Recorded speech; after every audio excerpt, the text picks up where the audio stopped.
Hello guys, welcome to my YouTube channel. So si Kay Soto, end na yung mga laro. At ang pinag-ahandaan na lang ng ating kababayan na si Kay Soto ay ang FIBA. At nakaset na rin ang mga schedule. Plus ang nagpipinting panahon niya na sumabak uli sa NBA Summer League, na merong 3 NBA team ang possible na makuha siya. Talagang malaki na ang porsyento kasi ang laki na rin ng improvement ng ating kababayan na si Kay Soto.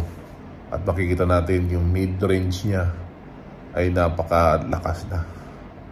Talagang nagbunga yung training, upper body and lower body strength.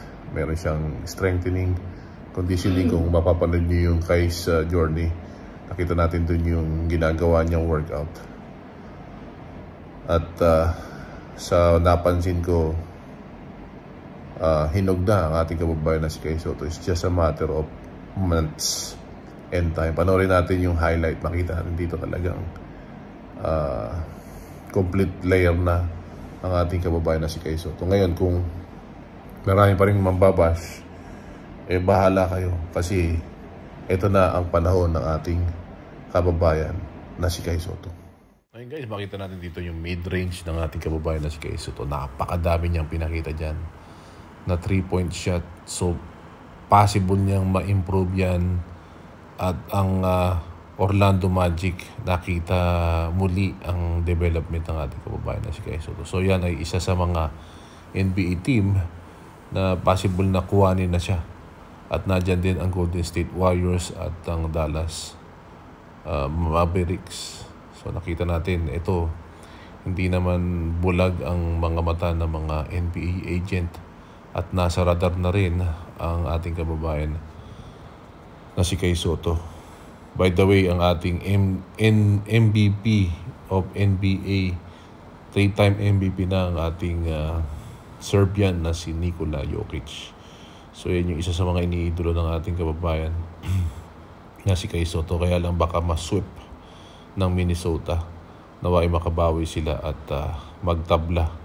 So far ang Minnesota at ang Nuggets 0-2. Wala pang panalo ang Nuggets. So tingnan natin sa mga susunod na araw. May laro yata sila bukas. So balik tayo kay Kay Soto. Makita natin yung mid-range ng ating kababayan na si Kay Soto na doon. Talagang pinapractice yan ng ating kababayan na si Kay Soto. Kahit sa napapanood nyo yung kanilang YouTube channel na Kay's Journey, pinapractice niya yung mid-range niya sa gilid, sa gitna, sa kabilang gilid, at sa 3 points. Makita natin si Kay Soto naturally kanan talaga yan, parang kay LeBron James. Kaliwete naman talaga si LeBron James pero kanan ang ginagamit. Si Kay Soto naman, actually kanan talaga siya pag titira pero mas na-develop niya yung kaliwa niya, so laging yan ang ginagamit niya. So nakita natin yung development sa NBA Summer League. Talagang nagpapakita talaga siya ng mid-range. Mabigyan lang ng pagkakataon ng ating kababayan na si Kay Soto ng katulad ng paglalaro niya sa TSF. At mabigyan siya ng malaking tiwala ng isang coach at isang management ng isang NBA team. Lalo magbo-blossom ang karir ng ating kababayan na si Kay Soto. So dito nakikita natin yung highlight. Talagang ayan, mala Dirk Nowitzki one-legged shot pinakita ng ating kababayan na si Kay Soto. At sa kanya matik na. Basta mid-range ang tirahan na yun, no? Dirk Nowitzki ang galawan. So, can you imagine kung yan ay nakita natin naglalaro sa NBA, lalo na makikita natin yung mid-range ng ating kababayan na si Kay Soto. At yung famous na alley-oop dunk na patuloy na nadidiscover ng Yokohama at kayang-kaya rin gawin ng ating kababayan. Talagang beyond and above the rim. Napapakita niya ang kanyang lakas sa paglalaro ng basketball.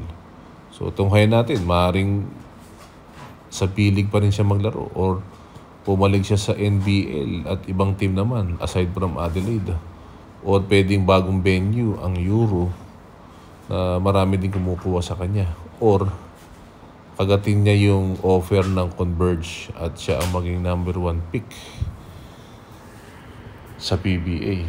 So ayan, no, kita natin tumitira ng tres at talagang malaki ang potensyal na patuloy na mamayani, at ito na tingin ko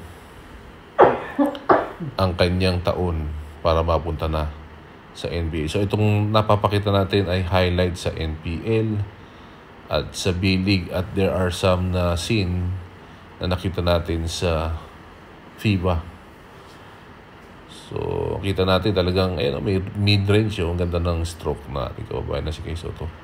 Basta mabigyan ng pagkakataon na makatira at libre, talagang papasok niya yung kanyang tres. Tignan niya, 7-3. Tumitira ng tres. So ano pa ba ang pwedeng i-develop ng ating kababayan na si Kay Soto? Step back 3. Hindi lang pumasok dun sa pagkakataon niya.